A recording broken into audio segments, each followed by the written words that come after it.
Hi sir, yeah నా పేరు తేజ. ఎప్పటి నుంచో ఒక డౌట్ ఉంది సార్. ఇప్పుడు క్లియర్ చేద్దాం. మీకు త్రివిక్రమ్ గారికి ఏవో గొడవలు ఉన్నాయని చెప్పి ఆర్టికల్స్లో రాశారు.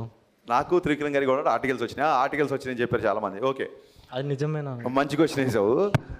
నేను అసిస్టెంట్ డైరెక్టర్గా అవ్వకముందే త్రివిక్రమ్ గారు 2 సార్లు 3 సార్లు మొత్తం ఆయనకి 5-6 నంది అవార్డ్స్ వచ్చాయి ఓన్లీ ఫర్ డైలాగ్స్. నేను చిన్నప్పటి నుంచి ముళ్ళపూడి వెంకటరమణ గారు, జంధ్యాల గారు, ఈవెన్ మాయాబజార్ డైలాగులు కూడా నాకు. సో ఈ ఈవి సత్యనారాయణ గారి సినిమాలో డైలాగ్స్, సో డైలాగ్స్ అనే వాటికి ఒక సపరేట్ ప్యాషన్ ఉండేది, నాకు చాలా ఇష్టం ఉంటుంది. సో అలాగే నేను అసిస్టెంట్ డైరెక్టర్ అవ్వకముందు నుంచి త్రివిక్రమ్ గారి డైలాగ్స్ అంటే చాలా ఇష్టం. అప్పటికే ఆయనకి 3 సార్లు నంది అవార్డు వచ్చింది. నాకంటే చాలా సీనియర్ ఆయన. అంటే నేను ఇండస్ట్రీకి వచ్చాక మళ్ళీ ఆయనకు వచ్చిన అవార్డ్స్. బిఫోర్ నేను చెప్తున్నా, నాకంటే చాలా సీనియరు. ఇవన్నీ కాకుండా ఇంకొక పెద్ద విషయం ఏంటంటే, నేను ఎక్కడ చెప్పలేదు, ఎవరు అడగలేదు ఈ క్వశ్చను. మా నాన్నగారు త్రివిక్రమ్ గారికి చాలా పెద్ద ఫ్యాన్. ఎంత పెద్ద ఫ్యాన్ అంటే, అతడు సినిమా ఆయన కొన్ని 100 సార్లు చూసుంటారు.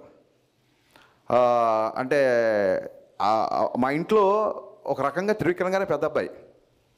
చూడండి, అన్నయ్య బాగా చదువుతున్నాడు, నువ్వేంట్రా ఇలా అన్న టైప్లో మా నాన్నకు ఒకసారి నేను ఏమన్నా కొంచెం కమర్షియల్ పంచ్ డైలాగులు ఫైట్లు ఎక్కువ ఉంటే నా సినిమాలో, త్రివిక్రమ్ గారి సినిమా చూడరా అని చూపిస్తుంటారు. మా నాన్నగారికి త్రివిక్రమ్ అంటే అంత ఇష్టం. నాకు మా నాన్నగారి ఇష్టం నాకు ఏ రేంజ్లో నాకు కోపం తెప్పించిందంటే, ఇంక నేను కూడా లాభం లేదు, 10,000 భావంలో త్రివిక్రమ్ గారి ఫాదర్ దగ్గరికి వెళ్ళి ఆయనకి నా సినిమాలు అన్నీ చూపించి, సార్ మీరు నా ఫ్యాన్ అని చెప్పండి, త్రివిక్రమ్ గారు మా ఇంట్లో పెద్ద కొడుకు, నేను మీ ఇంట్లో చిన్న కొడుకు కావాలనుకుంటున్నా అని చెప్దాం అనుకున్నా. సో త్రివిక్రమ్ గారు అంటే నాకు అంత రెస్పెక్ట్. అది ఇంకా ఈ చెప్తున్నా కదండి, సోషల్ మీడియాలో వచ్చే ఈ ట్రోల్స్, టార్గెట్స్ ఇవన్నీ మనం చూసి నవ్వుకోవాలి అంతే. And no doubt